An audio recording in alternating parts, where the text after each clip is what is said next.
రాయదుర్గంలో గురువారం పట్టణంలోని 1వ వార్డు నందు ఎన్టీఆర్ భరోసా పింఛన్ల పంపిణీ కార్యక్రమాన్ని ప్రారంభించిన ఎమ్మెల్యే కాలువ శ్రీనివాసులు ఉదయం 6 గంటలకే 1వ వార్డు నందు ఇంటింటికి తిరిగి పింఛన్ లబ్ధిదారులకు పింఛన్లను పంపిణీ చేసిన ఎమ్మెల్యే కాలువ శ్రీనివాసులు కార్యక్రమంలో కమిషనర్ కిషోర్ కుమార్, జనసేన ఇన్ఛార్జ్ మంజునాథ గౌడ, 1వ వార్డు ఇన్ఛార్జ్ తిప్పేస్వామి, డాక్టర్ చెన్నవీర తదితరులు పంపిణీ కార్యక్రమంలో పాల్గొన్నారు.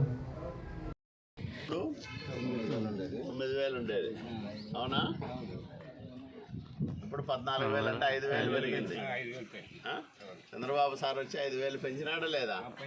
1వ తేదీ దాదాపు 65 లక్షల మందికి 2,700 కోట్ల రూపాయలు నగదు రూపంలో పెన్షన్లు పంపిణీ చేస్తూ ఉంది చంద్రబాబు నాయుడు గారి ప్రభుత్వం. ఎన్డీఏ కూటమి అధికారంలోకి వచ్చిన తర్వాత వరుసగా రెండోసారి పెంచిన పెన్షన్లను లబ్ధిదారులకు అందజేస్తూ ఉన్నాం. గత నెలలో 7,000 రూపాయలు అంటే ఏప్రిల్ నుంచి పెన్షన్లు పెంచుతామని చెప్పి పెంచి ఆ ప్రకారంగా పెంచిన సొమ్మును లబ్ధిదారులకు అందజేయడం జరిగింది. ఈ నెల 1వ తేదీ ఉదయాన్నే 6 గంటలకే పెన్షన్దారుల ఇళ్ల వద్ద సచివాలయ ఉద్యోగులు వెళ్ళి ఈ పెన్షన్ల పంపిణీ కార్యక్రమాన్ని నిర్వహిస్తూ ఉన్నారు. గతంలో 2,000 ఉండే పెన్షన్ని 3,000 చేయడానికి జగన్మోహన్ రెడ్డి 5 సంవత్సరాలు తీసుకున్నాడు.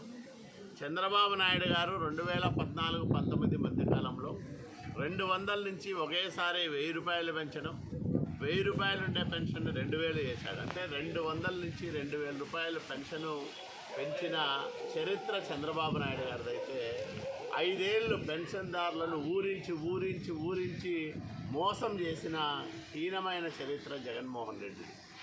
అంటే ప్రతి వర్గాన్ని మోసం చేసి అందరి ఆశలు అడియాసలు చేసి ఘోర పరాభవాన్ని మూటగట్టుకున్న తర్వాత కూడా ఇంకా బుద్ధి రాకుండా 2 నెలలు కూడా గడవని ప్రభుత్వం పైన అవాకులు చవాకులు పేల్తా ఉండరు వైసీపీ నాయకులు. స్వయంగా జగన్మోహన్ రెడ్డి తన పత్రికలో, తన టీవీల్లో విష ప్రచారం చేస్తూ ఉన్నాడు, విషపురాతలు రాయిస్తూ ఉన్నాడు.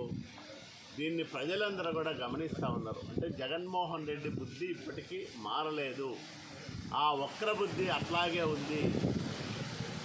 అతని బుద్ధి మారకపోతే భవిష్యత్తులో ఈ సీట్లు కూడా దక్కే అవకాశం లేదు.